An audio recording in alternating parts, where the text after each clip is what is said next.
I think it's just being in nature for starters. Like there's something really rejuvenating about that and restoring, about just walking in nature and just having the time and the space to just be by yourself, like, or with friends. Like there's no noise, there's no real obligation except to one foot in front of the other, as they say. And it was, it doesn't cost a lot to find a lot of joy in Spain. Where here in North America, you spend $100 just to leave the house. So you're always kind of worried and stressed out about money, where it wasn't so much the case there. I think it's just about knowing that, like things don't come out perfectly if you just sort of go with the flow, but at the same time, just be a bit more confident in your abilities that you handle comes along. Not be so worried about it and just really enjoy what you're there to do and what you're there to see. I think when it comes to that, one of the most extraordinary stories for me about sort of people being linked with one another on the Camino is not seeing people for days and then you end up running into them, and you haven't seen them for like a week, and then just randomly, a bar in a small town, you walk past them and there they are. Welcome, pilgrims. This is Efraim Mendoza, your host for the Way to Your Why podcast. And today we have an interesting episode. We're going to be talking with Catherine Driver. She is a writer. She also has a career in history.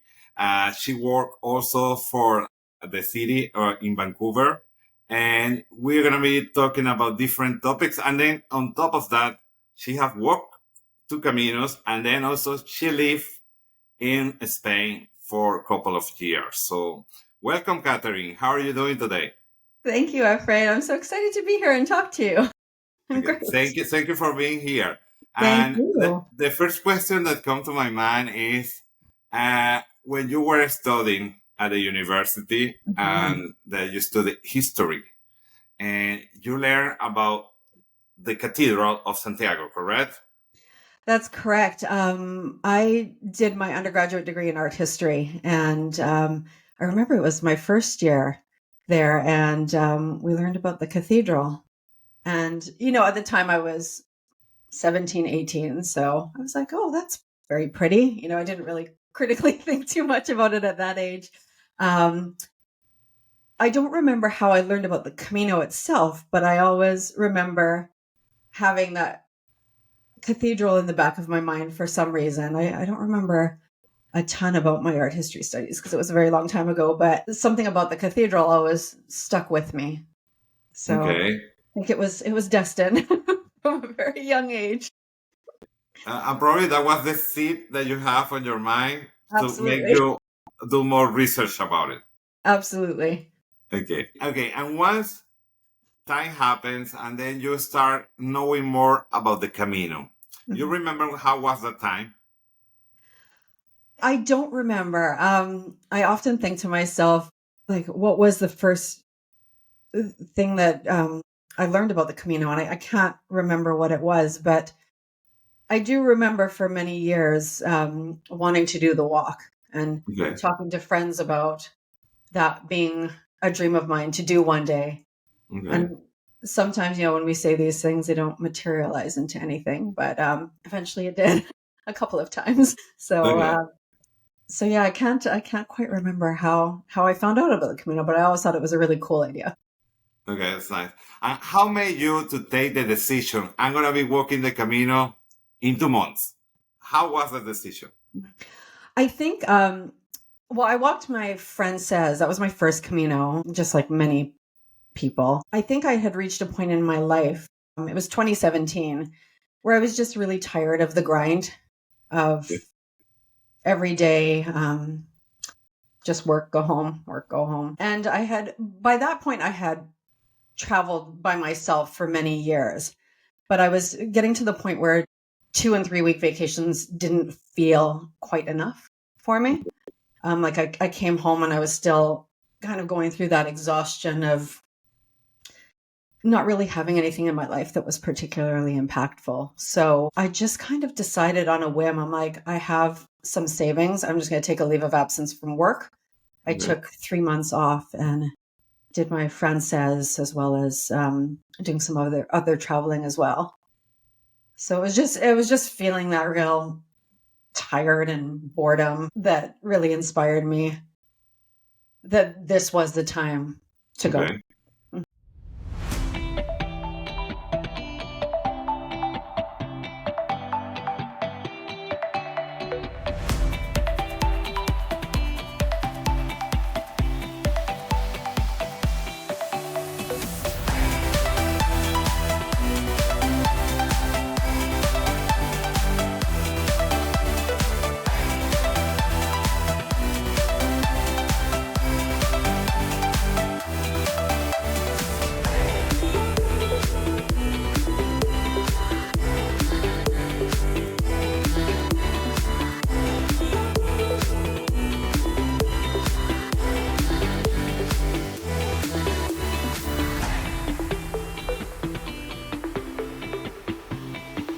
Mhm.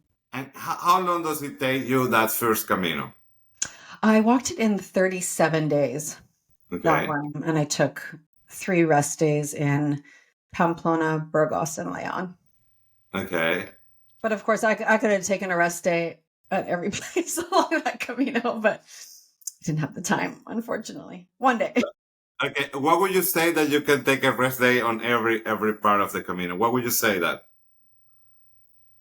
Because I just think everywhere along the Camino has something really interesting to offer. And for me, especially on that first Camino, I was so tired from walking all day that I didn't really get a chance to explore the places that I was in. Like I'd get back to my albergue, do my washing, and I was actually, to be honest, more excited to just hang out and have great conversation with the people I met over wine. But Yeah. now I think I wish I had spent more time exploring the places I was in. Okay. And then being you a professional on history, then also the Camino is just full of history Absolutely. because that's part of the Mhm. Romance before it was Spain. Yeah. So it's a lot of things that you can explore there. There's so much, and it was always really astonishing to me how even like the smallest town had something quite magnificent to see, which Okay. was really exciting for me. Catherine, one of the questions that we would like to know is what made you to decide to live in Spain? Yeah, well, it's a little bit of a story. I'd wanted to live in Europe my whole life, and by the time I actually found the courage to go and do that, I was a little bit older and had aged out of the youth working visa programs. So I found it a bit of a difficult endeavor. So then when I did the Camino, I think for me, the Camino gave me a lot of courage and confidence. And I'm like, okay, you know what? I'm going to revisit this, try again. So what I did was I enrolled in an English teaching certification program because I'm like, well, that will open up a lot of international doors for me. Like as long as I have that on my resume, I could like the whole world is open to me essentially. So while I was studying for that, my friend sent me a link to the Auxiliar de Conversación program in Spain. And what that is they bring in native English speakers to assist in the classroom with English lessons. So I'm like, oh, that sounds like a good idea. I'd done the Camino. I really enjoyed my time in Spain. And I'm like, I'm just going to go for that. So I ended up enrolling in that program and went to Zaragoza for my first year, and that was in 2019. And 6 months later, of course, we were locked down because of COVID. So my Oh, year was cut very short as I spent 3 months of my time in my little apartment there. Um, so I ended up coming back home because it wasn't fun. It wasn't the experience I had left everything for. Because at this point I was 44 and I had left an established career in my apartment and sold all my furniture and everything. So I came back home. It was pretty difficult, I'll admit, but I used that a couple of years to save a lot of money, and I ended up going back and going to Madrid, where you need a little bit more money than in Zaragoza. So I was placed in a school in Madrid, and both of my schools were tremendous and really, at the end of the day, life-changing experiences. I had kind of used that program because it's quite easy to get the visa. So I'm like, okay, well, this is a great, easy work visa for me to go live in Spain and live in Europe. But working with the teachers and the students there it profoundly changed my life. And it's something I would go back and do again and again. I loved it. So, And how old were the kids that you were teaching? my students in Zaragoza were teenagers. So I was in a high school. So they range from about 11 to 18.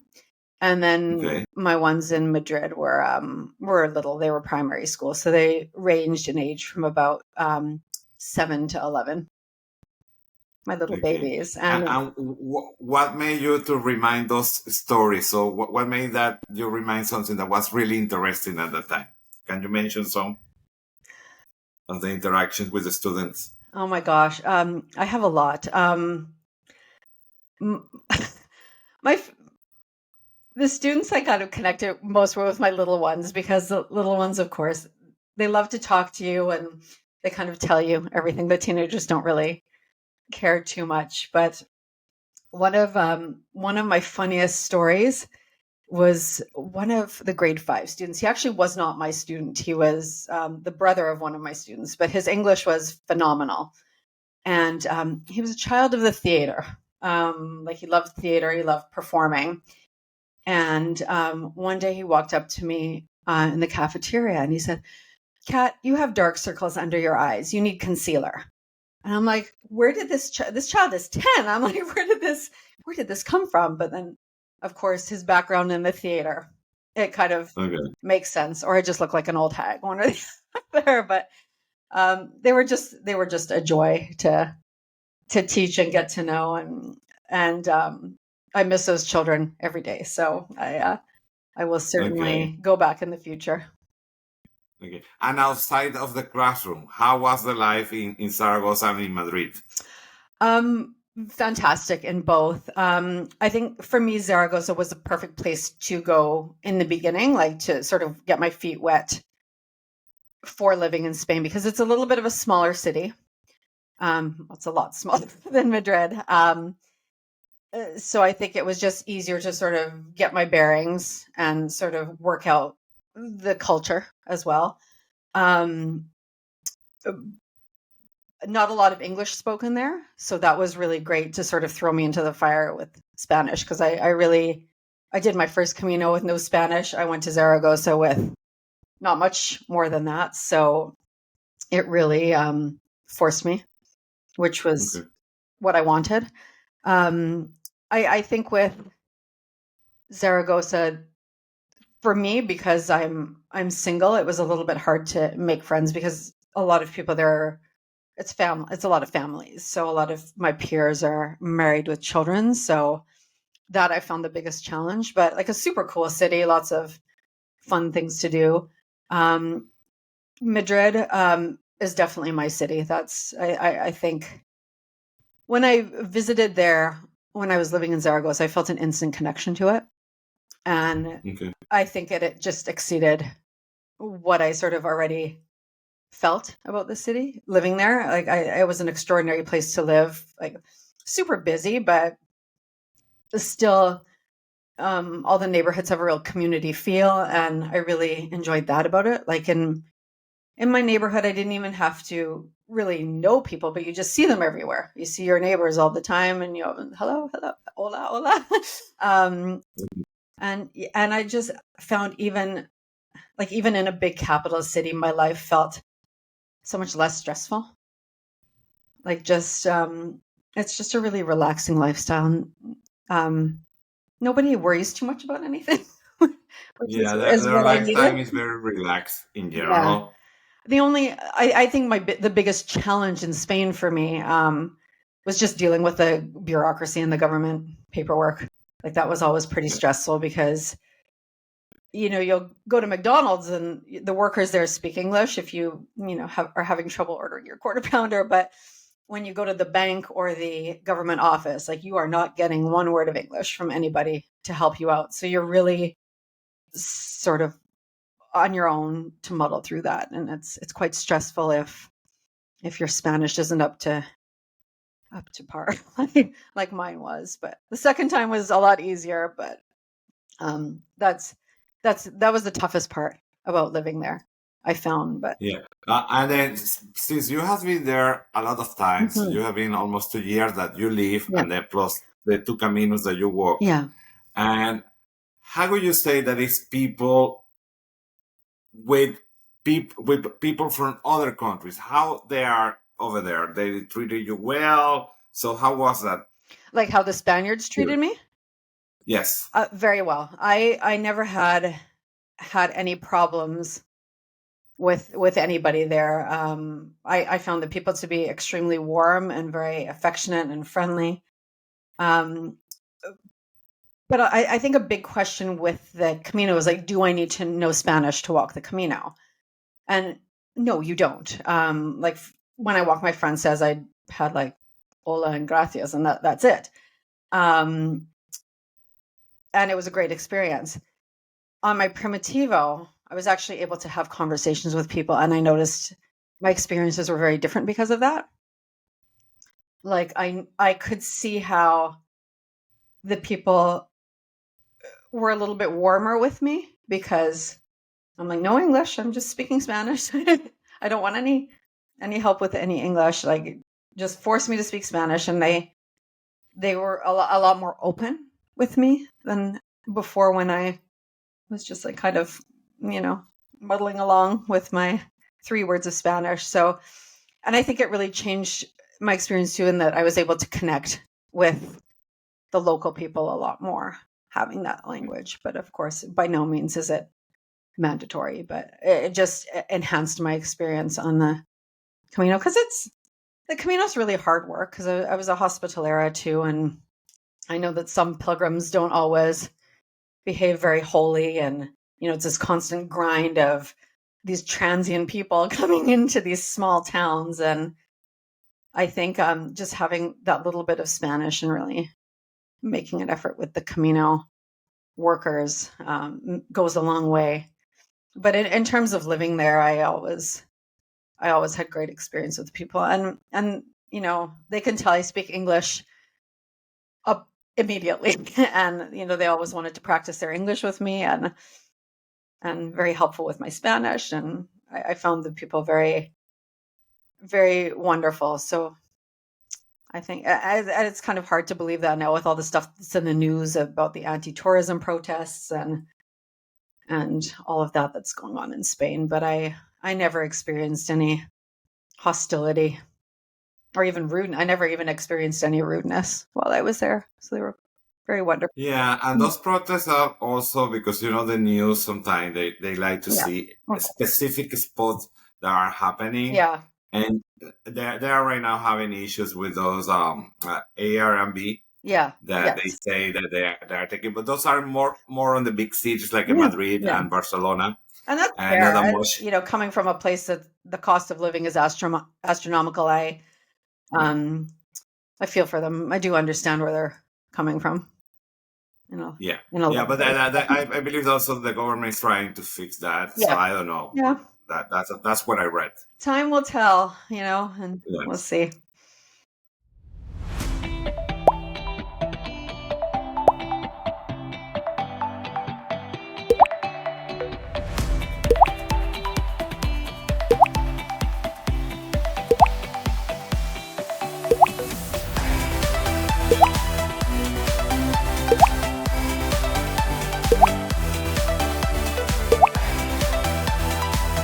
Okay. And you know that the Camino also they have like a star in Madrid as well. Have you been there? Yes, I haven't been there because when I was there, it hadn't opened yet, Okay. but I know exactly where it is. It's it's such an amazing part of Madrid. Yeah. Uh, so one day I'd like to go and be a hospitalera. Yeah. Yeah.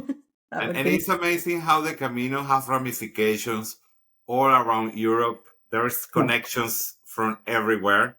I've seen a map, and probably you see it as well, because when we were in the gathering, Yeah. you see all those maps, how all those lines through all around Europe are. Yeah. It's amazing. Yes. And this is On part my, of history. sorry? This is part of history. It is part of history. Yeah. And So it's you were quite about to say extraordinary to something. think I was just going to say, I think it's so extraordinary how it just extends all over. Like on my friend says, I met a girl who started from her front door in Belgium. How cool is that? It's yeah, it's quite something. Yeah. You met people from everywhere in the world, and then you're walking. And so, how was that experience where you were walking? Because you were talking probably with so many people. And you remember any of the stories that you said, this is something that we can remark? Um, like any particular story of the. Yeah. Oh my gosh. I have so many stories. Like my friend says, I think I think for me the most profound thing about my friend says was the people I met.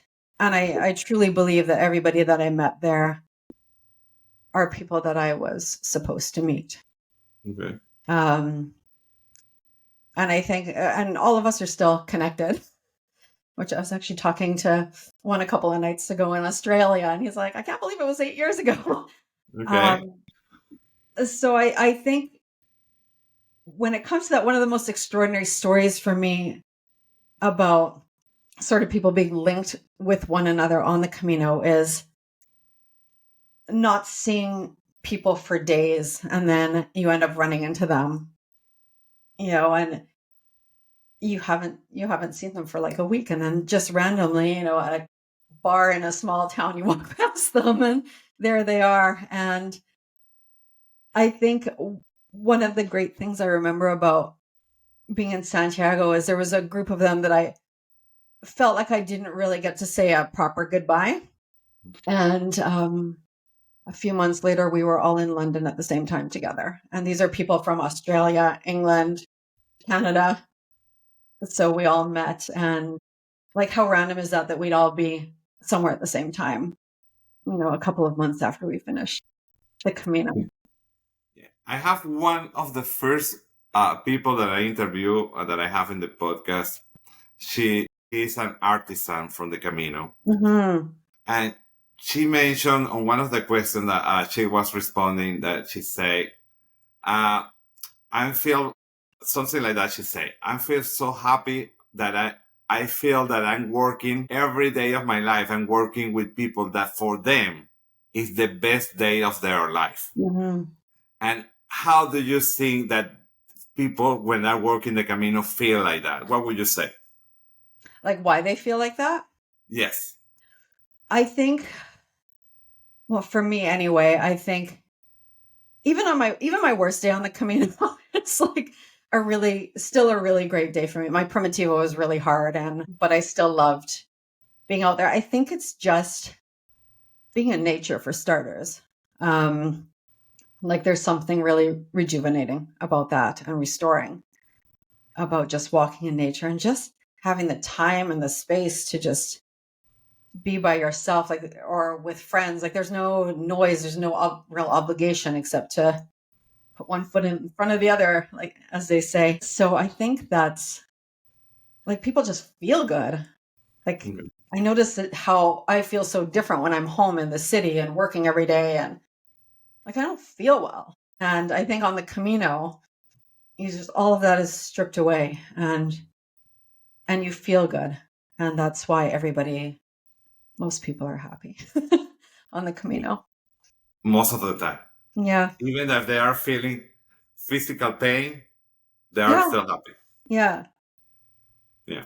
Well, then another thing that since you have walked two Caminos, Mm-hmm. and tell me three scenes, just three, that you see that you make different the next time that you've been walking a Camino?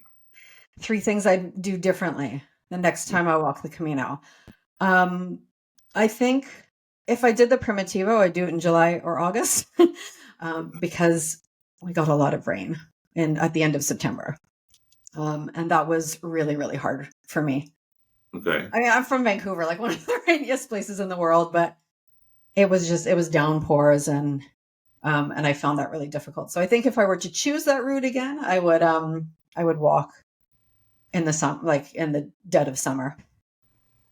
I think I would probably also maybe take care of my body a little bit better because I am not the same age I was. I came back with quite a bad knee injury, so I think I would go more prepared to expect Okay. something like that, especially on those harder routes with a lot of elevation and a lot of up and down. Okay. And I think for me, and I think this is something that, the more Caminos I do, the less this is such a strong feeling for me. But I remember on my friend says, I wouldn't be so worried about everything. Mentally, my Primitivo, which was my second Camino, was a lot easier because I knew what to expect. But the first Camino, I felt a lot of it was just me being in my head, like really worried about, like, can I do this? Can I get a bed every night? Just worried about those little things and not knowing what to expect and sort of maybe being too worried in my preparation when I Okay. didn't really need to be. So I think it's just about knowing that like things don't come out perfectly if you just sort of go with the flow, but at the same time, just be a bit more confident in your abilities that you can handle whatever comes along on the Camino and not be so worried about it and just really enjoy what you're there to do and what you're there to see. Okay. Well, thank you for that. And Mhm. how long does it take to you to prepare for your first Camino? Once you say, I'm going to be walking this Camino, how long takes from the moment that you say that until the moment that you actually start it? It's funny because my Caminos were both very different. My first Camino, I started preparing months in Okay. advance. I joined the Canadian Company of Pilgrims and then joined my Vancouver chapter, who you know quite well now from the gathering. So I joined my chapter and went on our weekly Camino walks. So we do our Camino walks every Sunday here in Vancouver, and we go. Our fearless leader and all of our walk leaders really pick a lot of different routes, and they build the training up from sort of an easy walk to, we hit more of the mountains in our area. Those can be quite tough, but very, very good for preparing for a Camino. Because I Okay. think if you can do this in Vancouver, you can do a Camino quite easily. So I did that. And then I just researched a lot of forums, which I find can sometimes cause more confusion than anything because everybody has a different opinion about shoes and you just can drive yourself crazy by the end of it. And just watching YouTube videos. So I think it did take me a few months to prepare, and of course, stressing about every little thing to pack and making sure my pack wasn't too big. For my Primitivo, I pretty much packed the night before Okay. and watched a couple of YouTube videos because I knew what to expect. Now I knew how to follow way markers, and I knew Spain a lot better. Of course, like my friend says, it was my first time in Spain, and my Primitivo, I had lived in Spain for a couple of years, so I already knew my way around quite well. Okay. Well, that's pretty good. And then for you pilgrims, we have one of our episode is talk about how you need to prepare for the Camino. Mhm. And it was, we interviewed on that day to a person, an expert on a hiking store. So he mentioned all these little things Yeah. that you need to consider Yeah. when preparing for the Camino. And then after all that, so you are also like we were discussing before the recording start. You are a writer. Hmm. What made you to be initiated as a writer? Well, I credit the Camino with that as well. I think I had heard for years, like people would kind of tell me like I like to write little Facebook posts and things like that, and people would say, you know, you're a good writer, and I'm like, oh, thanks. I never thought too much about it. And then when COVID happened, I was living in Zaragoza at that time, and I was confined to my house for 3 months. So I'm like, oh, what am I going to do with my time? And I had ended up reaching out to a website called Solo Travel Society. They're a group here in Vancouver. They're a group in Canada that they have a website specifically geared towards solo travelers. And they're amazing. Anyone who travels solo should definitely check them out. So I reached out to them and I'm like, would you be interested in a story about the Camino? Because I'm like, well, now I have a unique adventure that I could write about. Because before I'm like, what would I really say about my trips? You know, I went to Vienna and had a great time, you know. But the Camino was something I could really write a lot about, and it would be a compelling story. Okay. And at that time, you know, in 2020, the Camino was, you know, was a little bit less popular than it is today.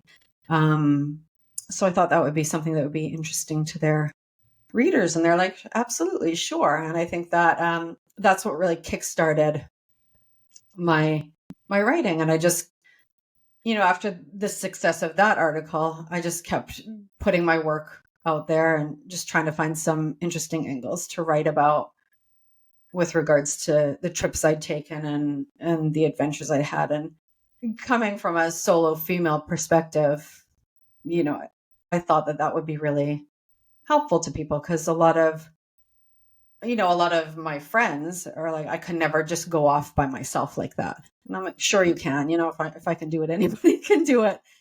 So, yeah, I think with that sort of angle, that really helped to build up my writing. So it's Okay. all because of the Camino. Okay. And what is the name of your book? I don't have a book. I don't have a book yet. Okay. It's always in the back of my mind. I just have to sit Okay. down and write it. I write for a website now called Travel Lemming, and Okay. they're an amazing website. There's writers from all over the world on there, and we write tourist guides. So I am the Vancouver content creator. So Okay. I write all about Vancouver and you know, share like the best things to do in Vancouver and, you know, articles like that. And then they also let me write stories about trips I've been on as well. Okay. So And there. then on the Camino, talking again about the Camino. So when you Mhm. were on the Camino, on the two occasions that you were there, Mhm. were you just alone or you were working with somebody else? Yeah, no, I walked both alone. Okay. And I And think, then being a woman and being walking by yourself. mhm. So do you feel safe? I felt perfectly safe on the Frances, Okay. because like pretty much if you want to be alone, you have to ask for it on the Frances. And I think it's just getting more crowded as the Okay. years go on. So the Primitivo was a lot more sparse, with pilgrims and coffee. Um, I didn't feel unsafe on the Primitivo either. I think the only parts really that made me a little bit nervous was walking through forests. Okay.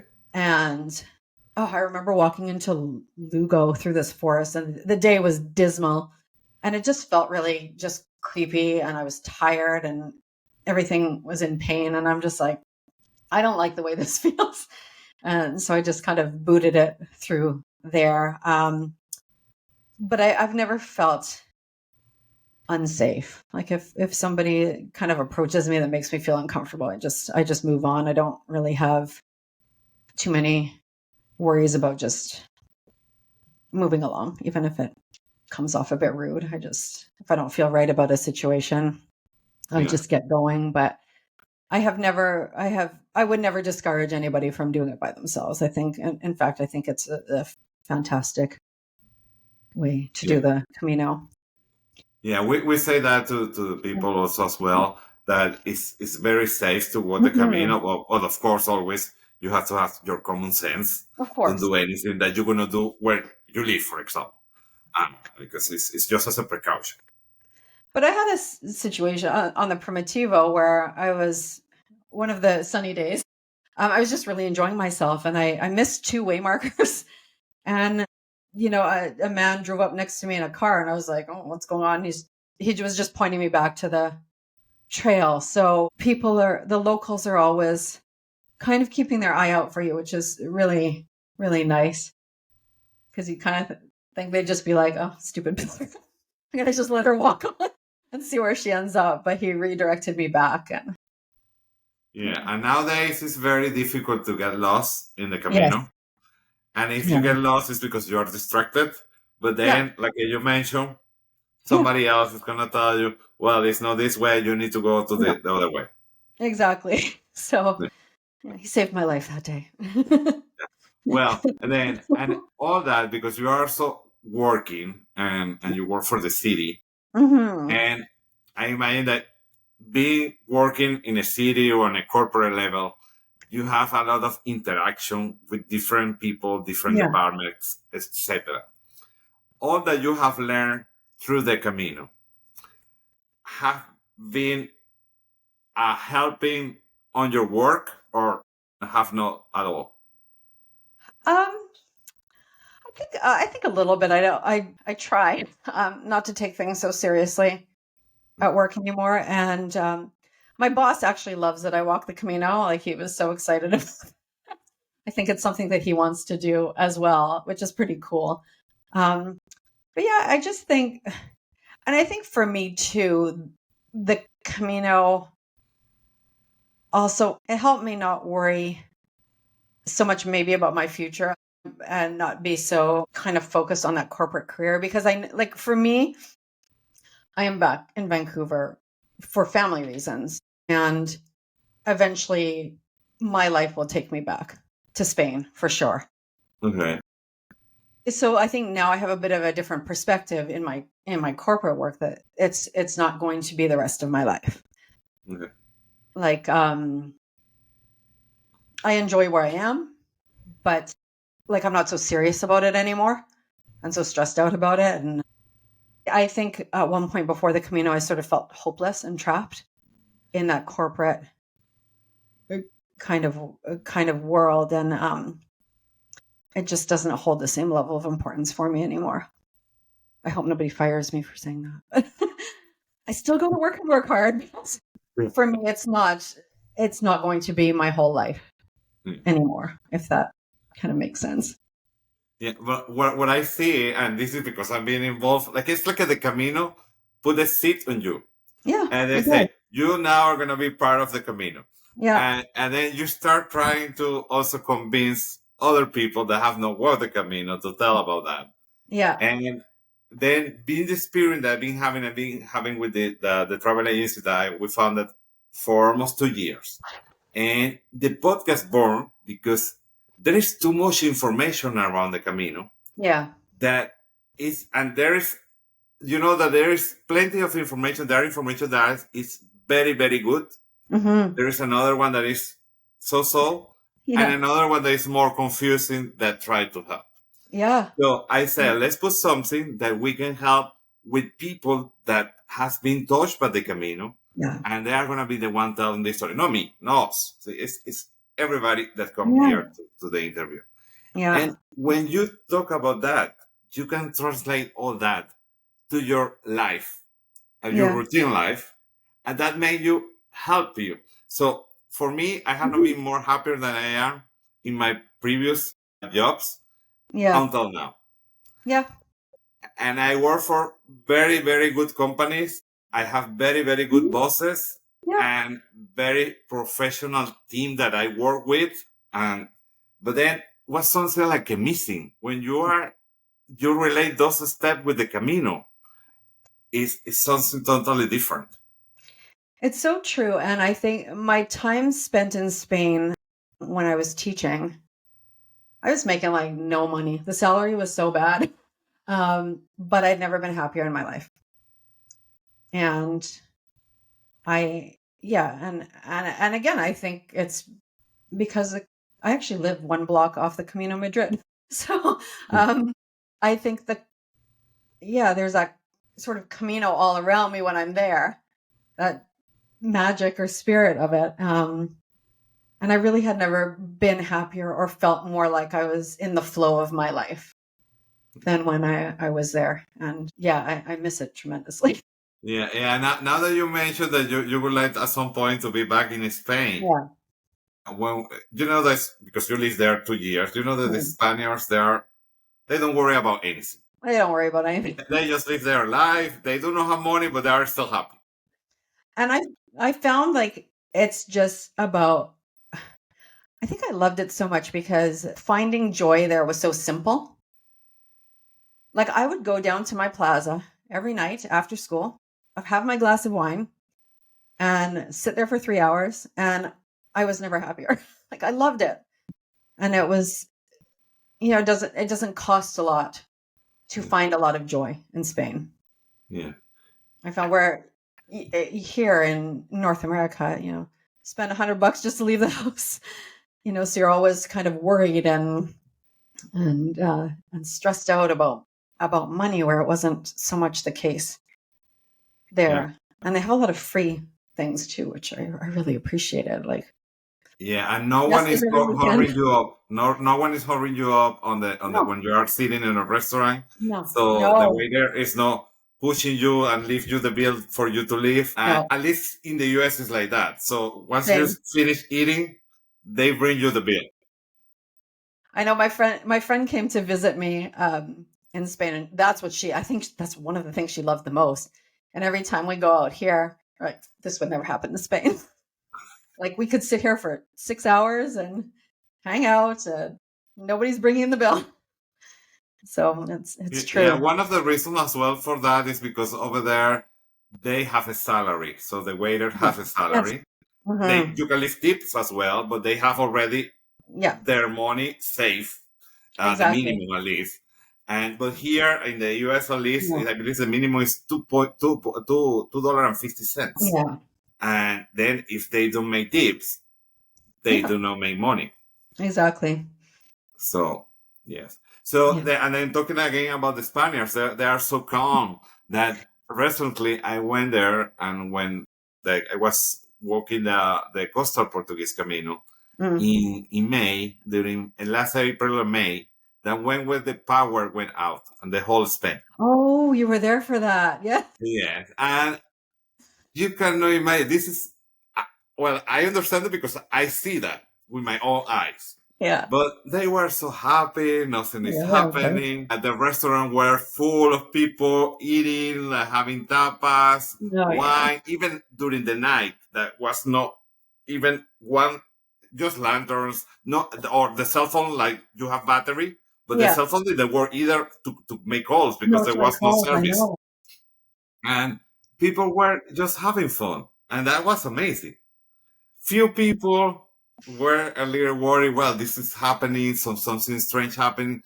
I don't know when this is going to happen. It's going to be some of them. Then say, well, this is going to be at least a week till the power came back.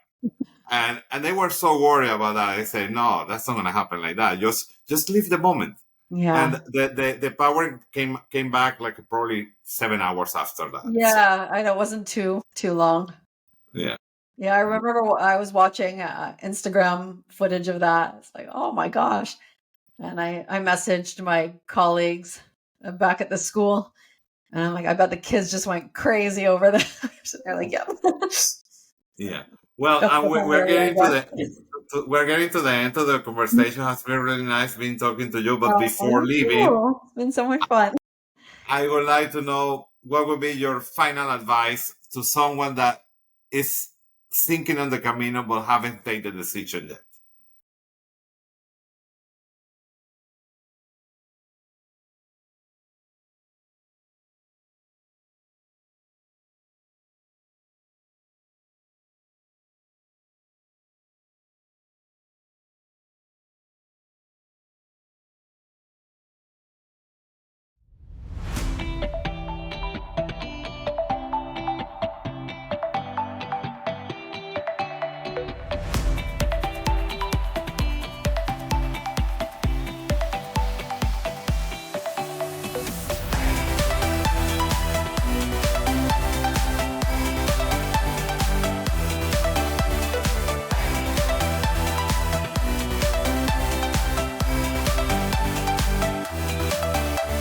Oh, I think it's probably the same as what everybody would say, to just do it. And I think the beauty of it now is that you don't have to go by yourself. Like if that's what's holding somebody back, is going alone, join a tour. They're amazing. If that's how it's going to get you there, go.